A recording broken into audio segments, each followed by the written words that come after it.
hormônio a gente tem para dar e vender, né, gente? Nem sempre. Tem época que falta, né, Patrícia? E aí, em que casos que a reposição do hormônio feminino é indicado? E já emendando aí nessa mesma pergunta, a gente sempre ouve falar que o hormônio tem aquela ligação da câncer, da outros problemas. Isso é verdade? Isso é mito? Explica aí pra gente. Quando que deve ser feito e se tem alguma relação com essas...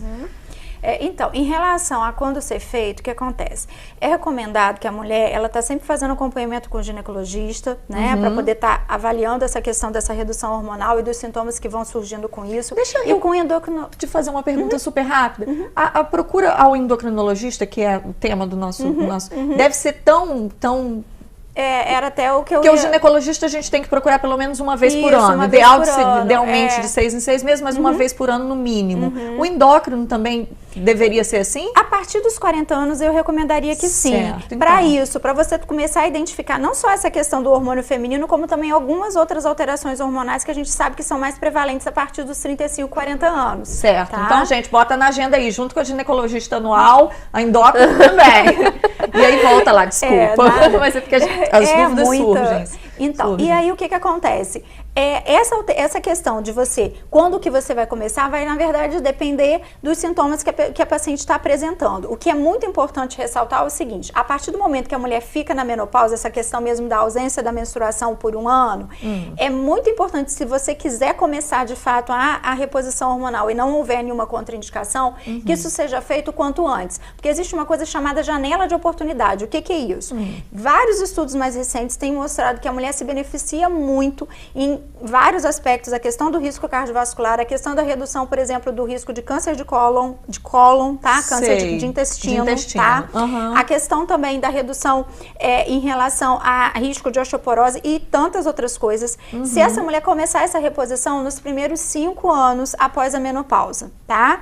5 a 10 anos no máximo, mas 5 anos principalmente. Então, é muito importante que isso seja procurado logo, porque o que acontece? Às vezes a mulher vai procurar o tratamento e já passou dessa fase. Entendi. Da fase em que ela vai se beneficiar. Então aí não é mais indicado, porque ela vai ter muito mais risco do que benefício. E aí, entrando nessa questão do risco, a relação de terapia de reposição hormonal feminina com câncer, ela acabou sendo criada, e também até com risco de infarto, derrame, por conta de um estudo já muito antigo que foi feito, que mostrou esse aumento de risco. Só que qual é a questão? Esse estudo foi um estudo em que o hormônio que era utilizado para reposição era um hormônio que hoje a gente não utiliza mais. Certo. Tá? Hoje Coisas a gente que já não são hoje atuais. A gente já tem no mercado medicamentos, hormônios muito mais muito melhores para fazer essa reposição com muito mais segurança, tá? E a faixa etária dessas mulheres era maior. Justamente essa questão da janela de oportunidade. Não eram mulheres sendo tratadas na janela de oportunidade. Na idade ideal, Na idade ideal. Então, o que acontece?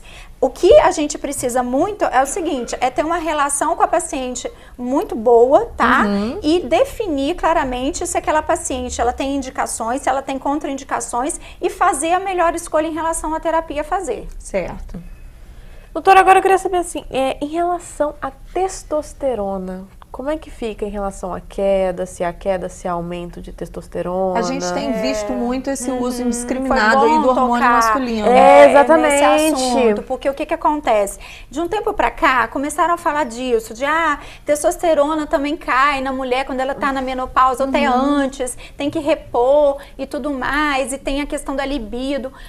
Olha só, é muito bem definido isso por todas as sociedades médicas aqui no Brasil, Europa, Estados Unidos.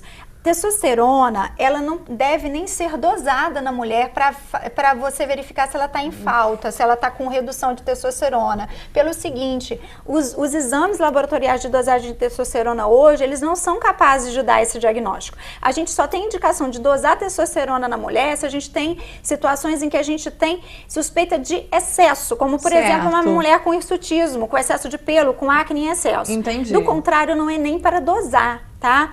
Infelizmente, isso acabou virando uma moda, as mulheres elas acabam recebendo esse diagnóstico de falta de testosterona, acaba sendo prescrito testosterona para essas mulheres como se isso fosse uma coisa super natural. E elas começam a ter as consequências do excesso de testosterona no organismo. Que são quais? Então, Podem ser vários. Vai de uma alteração em relação a cabelo com queda, surgimento de pelo nessa região Era disso que você tava de perguntando. face. Exatamente, porque hoje em dia, eu queria saber também se anda tendo muita procura de pacientes assim, doutora, Já eu pedindo. estou com queda de testosterona, eu estou com falta de libido. Mulheres, né? Mulheres! Então, a gente tem pego isso no consultório, e aí o que acontece? Que A já gente chegam precisa- dizendo que precisam de A testosterona. gente precisa ter toda um jogo de cintura e Que é um uma assunto relação delicado, médico-paciente para explicar para a paciente o que é o certo e o que é errado nessa história toda, entendeu? Porque, na verdade, a única alteração, a única disfunção em que a gente indica o uso de testosterona, e assim mesmo com muito cuidado, é no transtorno do desejo sexual hipoativo, que é uma coisa até não tão comum, tá? Mas infelizmente hoje se banalizou e todas as demais. mulheres têm falta de testosterona, e não é bem assim. Gente, viu por que as minhas consultas com a doutora Patrícia são de 1h30 pra cima? E olha, ainda sai faltando um monte de E coisa. como, gente? Porque a gente tira dúvidas, a gente vai puxando uma coisinha. Então, eu tenho isso, eu tenho aquilo. A gente vai começando a tirar essas dúvidas. Investiga fundo, Exatamente. né, Vitória, querida, queria te agradecer muito a presença. Foi um Imagina, prazer gente. receber você aqui Prazer na é todo meu 3. tá aqui. Fora dos bastidores, porque nos bastidores está sempre. Patrícia, obrigada. Você sempre que muito agradeço. gentil e generosa, compartilhando com a gente tanta sabedoria. Gente, a gente está aí toda semana. Perde não, fica aqui, chega pra cá. Beijão!